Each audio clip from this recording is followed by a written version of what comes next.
Good morning, everybody, to the Percona online event and to this presentation. We are going to talk about best practice for designing implementation MySQL Geographic distributed high available solution. This is a quite a long title for a speech.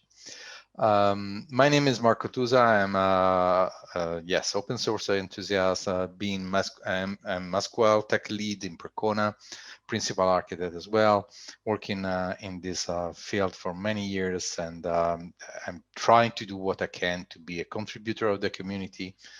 And I really have to say that the MySQL community for me has been like working with friends all the time. So I enjoy this part more than ever. Okay, so what we talk about geographic distribution. So what we are going to cover today. When the first thing is that why we need geographic distribution at all. Well, the first case is disaster recovery. When we need to do the disaster recovery site, we need to have geographically distributed solutions. Or when we need to have a different site where we need to migrate the data from one site to another. Like if I have a customer, a user that is in North America, and then the user migrate, transfer to Europe, and then you have to move the profile.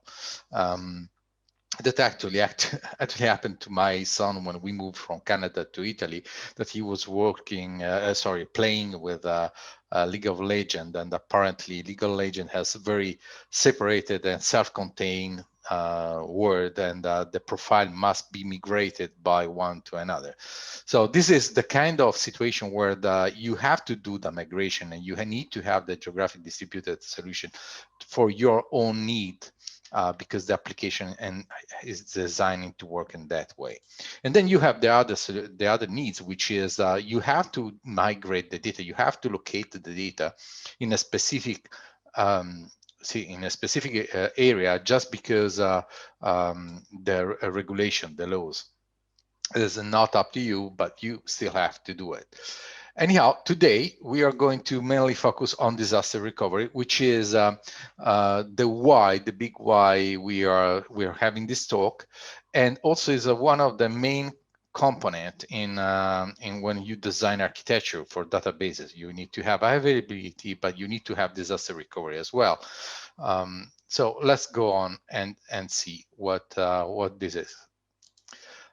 The first thing to understand a geographic distribution is that we can have geographic distribution for the main two reasons. One is high availability, which means the geographic distribution is near, is the closest solution, or you need to have disaster recovery solution, which means that the geographic distribution is kilometers away from you. When we talk about near, we talk about near. It's really close to. This because there are physical limitations that I'm going to try to explain later on. But mainly what happened is that, for instance, with 10 gigabyte Ethernet, the maximum distance you can have between the nodes is 400 meters, which doesn't mean that you can have one node, then linear distance 400 meters, then linear distance another 400 meters. No, you can have a radius. You have a radius that is maximum 400 meters to put your data, all your nodes. And this is very good for high availability, because that allow you to put one node in one building, and eventually another node in another building in front of the street or a few meters away, just to enforce the high availability itself, so the local solution. Instead, when you talk about DR, you must be thousands of kilometers away. I mean, very far, because if you have a earthquake, then you need to be in the position to move your production from the primary site to the disaster recovery site. If you have the sites too close, then of course this will not put you in a safe spot. So they need to be a lot separated by a lot of miles or kilometers.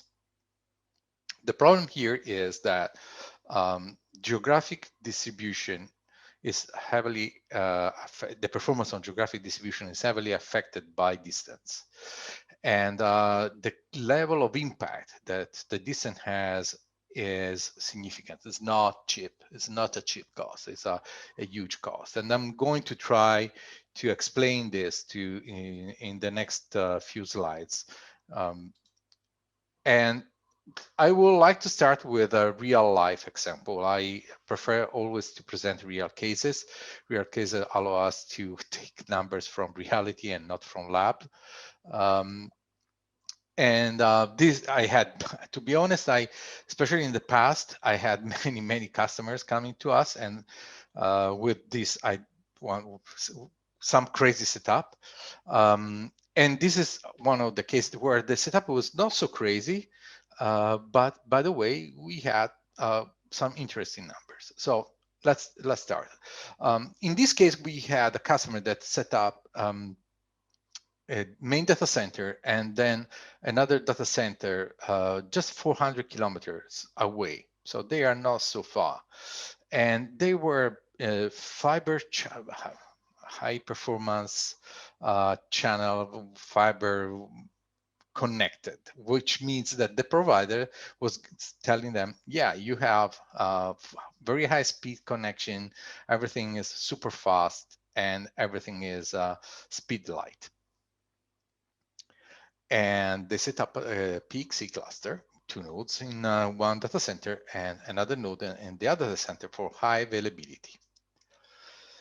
What happened is that they put up everything, perform some tests, and without doing significant load, the cluster was more or less working.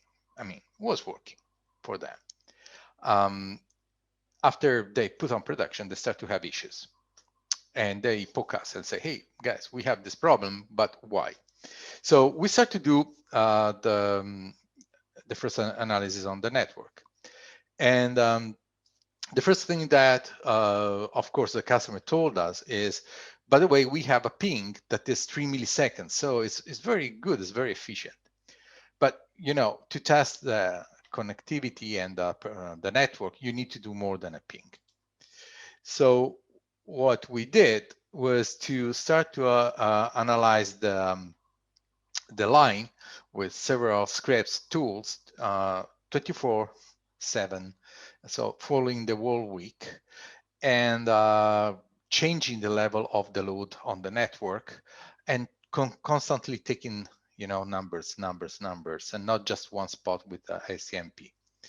So what happened is that we saw, of course, that the cluster was not in bad shape, so it was mainly working. But the node that was on a different data center was affected by a higher level of lag, less transaction per second. So that event was affecting the whole cluster.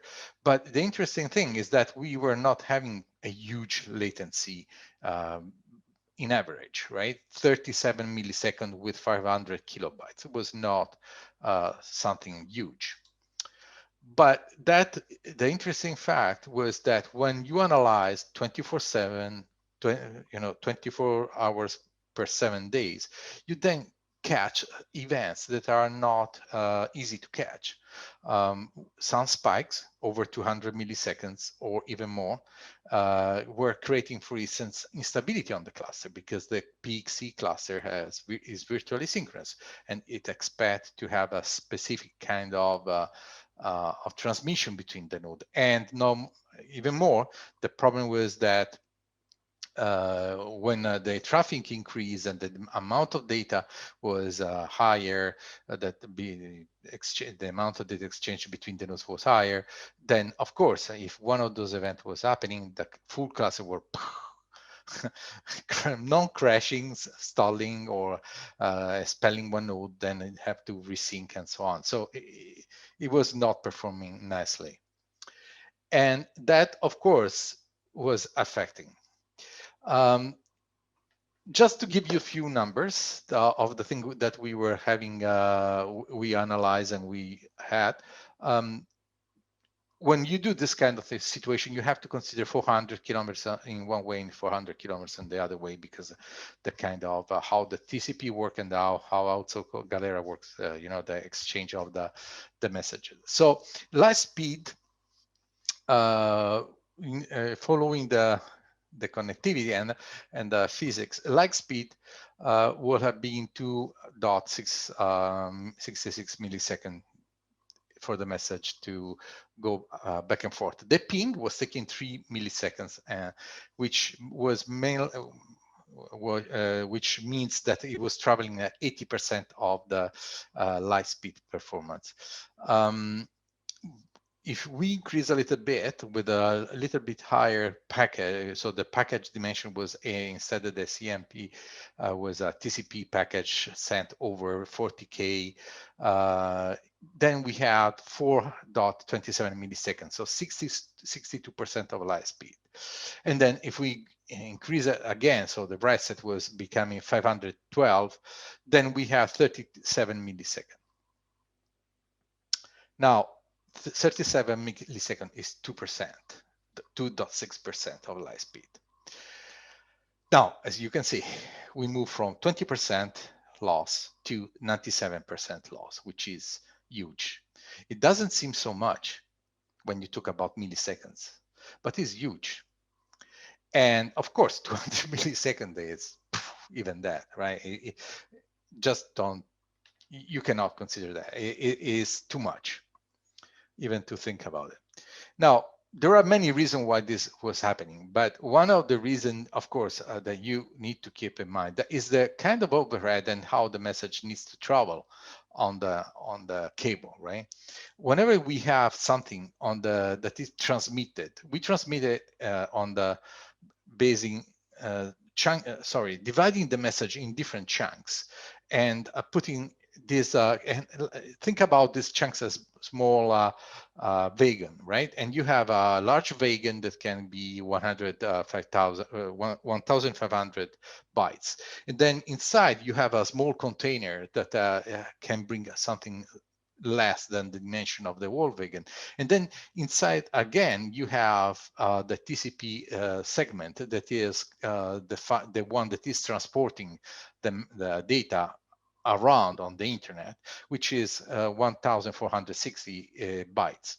So if you have 500 kilobytes to transfer, you have to chunk them in all the small different wagons and send it over, and then you need to acknowledge them, you need to have the answer back. So there is a lot of overhead and messaging happening every time you send something.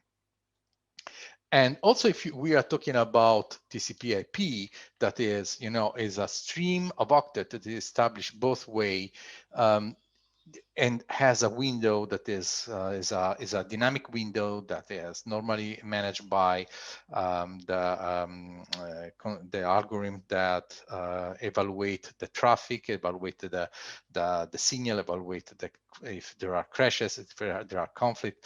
So in any case, also if you have all this, at the end you have to split and you have to send it over. And on top of many other things, so instability of the line, additional load, you may have someone eating bandwidth. You still also, on top of all this, you also have the natural overhead of dividing and the message in many frames and having each frame to be acknowledged and so on. Just to give you an idea, as I was saying before, 1 megabyte is 718 frames, right? So keep in mind that when you send a ping with standard ping is 1 frame. So it's just ping and that's it. Not without even the TCP, because that is a different protocol, right? So you just send and you get an acknowledgement from acknowledgement back. So it's a completely different thing. So ping is not good. And we need to be very careful when we plan our solution over the network and over some distance. And you need to analyze your network very carefully, not just once, not just twice. You need to analyze for a long period of time and be sure that you collect the data. So what we can do in order to cover the two geographic distributed solution, right? The near and far. Well, the point here is that when we have two models mainly, one is a tightly coupled database cluster, and the other one is a loosely coupled database cluster. Tightly coupled database cluster are the solution that are data-centric mainly. Data is in that design, data is really the center of the whole scenario, which means that all the nodes must see the data in the same way, in the same state. They need to be able to read and write the data in a consistent way between nodes. That, of course, requires a very high performant link, which means that geographic distribution is forbidden, the far one, right? You can still have some geographic distribution, but you need to keep in mind, the closest, the better. The closer you keep the nodes, the faster it will be the distribution of the data. So the less latency you will have. Of course, in this scenario, DR is not supported at all. Loosely coupled database cluster is totally different. Single node approach, you have everything consistent in one node, so locally committed. The data state is actually different from primary and secondary because the replication may lag for few seconds, minutes, hours, we don't know. And the interesting part here, we don't care because it's not actually impacting the production. It could impact the level of that we have the level, in case we need to do the failover. We will see later on. So that may impact the failover in case of disaster, but it is a different thing. And of course, this kind of solution is the one that is optimal for geographic distribution when it's far, and is the one that we need to use when we need to go for disaster recovery. Just to give you a graphic representation of this, everything on the left is synchronous, synchronous or virtually synchronous, and represent the tightly coupled. The one on the right is instead totally different scenario, different state of the data, and so on. In terms of solution in MySQL world, what we can use? Oh, well, of course, primary secondary is the oldest replication form that we have, is the one that we all know and love and hate at the same time. Each node is independent. You may have some scaling in read if you don't have a lot of transaction per second and you don't care of having some inconsistency in the read. The network has very low impact. On the other side, if you have a high level of transaction or you want to have consistent read, that's not a good solution. The level of high availability as well is a little bit low. Well, is quite lower than the others. Why?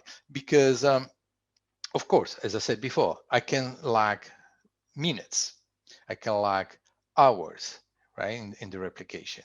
So if my first node crash and I want to move the production, the second one, I will have to wait for the replication to catch up. So like normally what happened, first of all, normally what happened, the copy of the data from the primary to the secondary is fast, right? Is the applying the data is taking longer normally. So what we need to do is to discover, first of all, which node has the more up-to-date relay log on the local node, and then wait for it, and then the time when it's up-to-date, then we can shift the production over, which of course make the failover slower, make the you need to wait. So it will have a lower level of high availability. The other implementation is that we have is with PXE and Galera distribution and Galera replication. This, sorry, virtually synchronous replication. if set correctly, you can have read scale properly, and this is data is almost in sync all the time. We can have some discussion here and there about the level of delay happening during the apply on each node, but data is virtually in sync.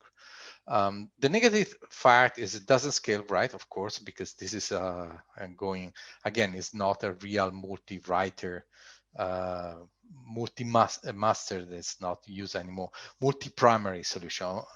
Yeah, a lot of discussion about that, but it's not. You need to write on one node, otherwise you start to have a lot of conflicts, and that is going to create a lot of certification issue and brute force support. So, and the other thing is that, of course, the network is a very impacting factor. Percona server with group replication. Group replication is the new way of MySQL to replicate and to have a tightly coupled solution. It's the high availability level is the same of PXE, or even in some cases is a little bit more flexible. Same thing, you can read scale if you set that correctly. We will see later. And data is almost in sync as well. Also here, there is some more tolerance capacity for the network, but it's still a tight coupled solution, so you cannot really rely on that. And it doesn't scale, right? Same discussion, you can only have one writer, so please don't try to do multiple writers. Don't follow the advertising, stay on the safe side, okay? Now, and this is the point. High availability and tight, and replication tight and loose. If you see, it's quite clear, right? If you have, the more you are loose, the more you allow the data to be distributed in a far region, the less high availability you're going to have, because the additional latency, the additional delay in duplicating the data, in transmitting the data, and so on and so forth. About group replication and Galera, as you can see, we have them represented twice. The first part in the center is as how they come by default. And they come like that with this setting relax because performance. Of course, if you want to have really full consistency and no step read at all, and everything needs to be perfectly sync or as much as possible, there is a cost. So both MySQL and with group replication and CodeShield with Galera, they have created this tuning that you can have, and by default they send out the software with the relaxed mode. I think that this is up to us to decide if we can tolerate this minimum delay. I have to say that I prefer to be fully synchronous, and I prefer to be consistent. And that can be done with setting up for Galera WS Rep Sync wait mode, and with group replication consistency level with group replication. And of course, top on the right high, and there is NDB, which is the real synchronous solution, the real multi-writer solution, the real sync way, but it's not the scope of it's not in the scope of this talk, but I want to mention because that is and remain the only really scalable write solution in the MySQL environment. No discussion about it. Oh yeah, sorry, and I put highlight on the fact that this is what you should point to. So, given that, what we are going to have, what we can do, how should our structure looks like.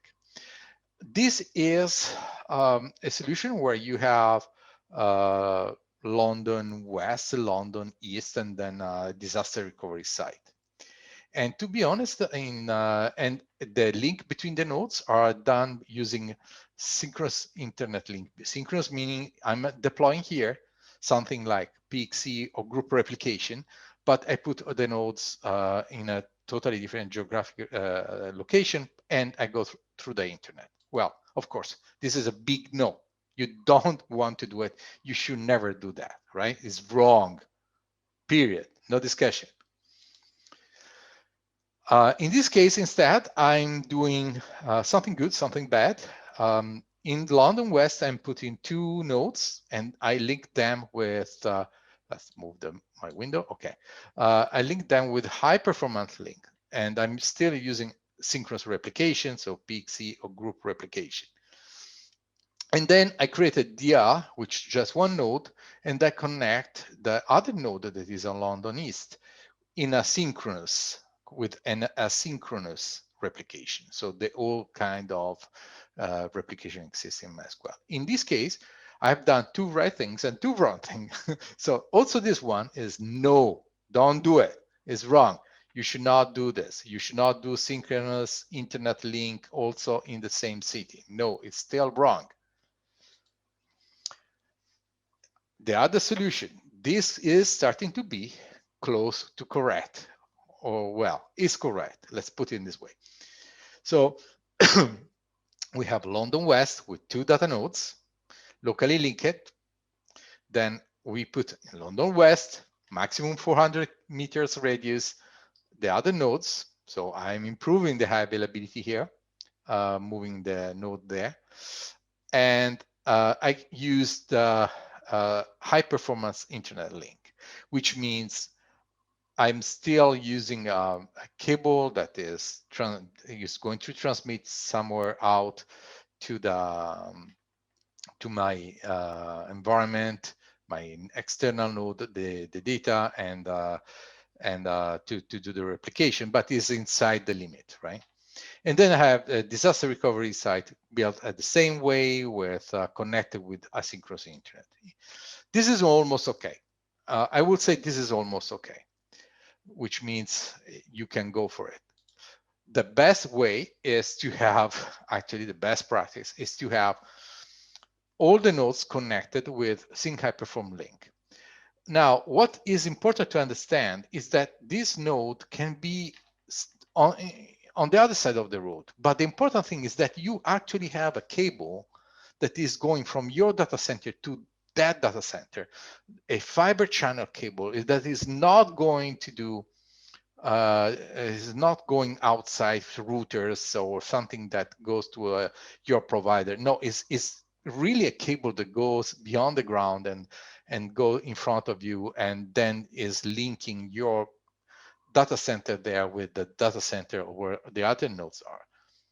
Because otherwise you go and relying on something that is not directly connected. So this is the perfect way. This is the best scenario, okay? Just to summarize a little bit. So a very healthy solution of high availability needs to have, of course, a high level of availability. In terms of business continuity, it needs to have also disaster recovery and a backup plan for in order to cover everything. And plus, this is for you. You don't want to have nodes there doing nothing, right? You want to have the nodes working, do the best for you, so you can guess you get back something value from the money you have invested in the nodes, not only for availability, but also when there is need to perform reads, for instance. So previous. So last but not least, you need to put up a good monitoring, right? Because you want to have a good level of observability on what is happening. This is a graph that represents mainly everything what we were talking about. As I said, we have a Galera replication here, but it could be group replication. In fact, I was talking about group replication now because I have the same graph with group replication, but it's the same thing, exactly the same thing, just the kind of the name changed because it's a virtually synchronous. Both solutions are virtually synchronous. What is important to understand here is that from the application point of view, I connect to something that I was not discussing before, but because it's totally different presentation, that goes to proxy SQL, which is a proxy that allow you to distribute and take advantage of all the nodes. Not only, it also help you in doing a failover from the failing node to the other nodes in a very fast way. So you reduce the negative impact of failover, it reduce the time, it optimize the node usage, and improve your solution. The other important thing is that you need to have exactly the same situation, exactly the same thing also in the disaster recovery side. You cannot have a very performant solution on production side and one node maybe also an old machine in the disaster recovery side. If you have a disaster and you want to shift the production, you want to be in a position to maintain your production running for sometimes also on the disaster recovery side. Given that, you need to have a proper solution there. Finally, backup solution and restore planning, all this as well needs to be implemented. Well, this is mainly it. This is a slide to that recap what the solution looks like. Few recommendations, sorry, few reference for you to read. And finally, yes, and finally, oops, any question if you have, or we can. I'm here, and let me know. Thank you very much.